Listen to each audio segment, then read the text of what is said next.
Thank you, Mr Speaker. My question is to the Minister for the Environment and Energy. Will the Minister update the House on action the government is taking to strengthen energy security and maintain energy affordability? How would an alternative approach jeopardise energy security and affordability? The Minister for the Environment and Energy. Thank you, Mr Speaker. I thank the member for Chisholm for her question and acknowledge her deep concern about the rising power prices affecting the 15,000 small businesses across her electorate and the many households. And she knows, as we know on this side of the House, that the Turnbull government is taking action on a number of fronts to put downward pressure on prices. We've reined in the power of the networks.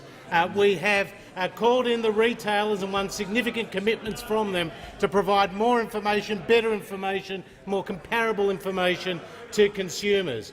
We're investing in storage, in projects like Snowy 2.0, and of course we put in place a mechanism to restrict gas exports. But, Mr Speaker, I'm asked, am I aware of any alternative approaches?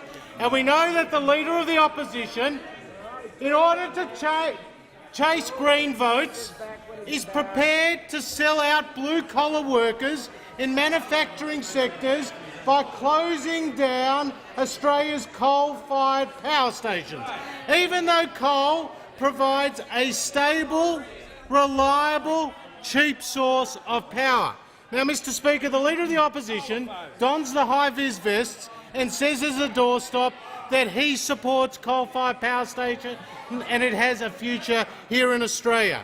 But then the Labor Party in the Senate supports a motion with the Greens that coal has no long-term future in Australia, Mr Speaker. And the Labor Party took to the election last year a platform which said that they will kickstart the closure of coal-fired power stations. And the Leader of the Opposition is refusing to criticise the Andrews government, even though it placed a 300% increase on coal royalties in the Latrobe Valley, Mr Speaker, and hastened the closure of Hazelwood. So I was surprised to read in the Financial Review today a headline that said the Labor Party rules out energy deals with the Greens. Surprised to read that out because the reality is somewhat different.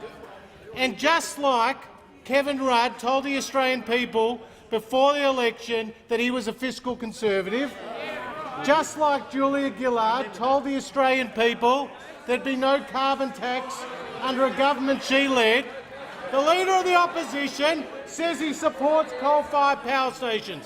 But given a half a chance in government, the Leader of the Opposition will join with the Greens, close down our coal-fired power stations, increase power prices, create a less reliable system. Only the Coalition can be trusted with our energy future, and only the Coalition can bring down energy prices.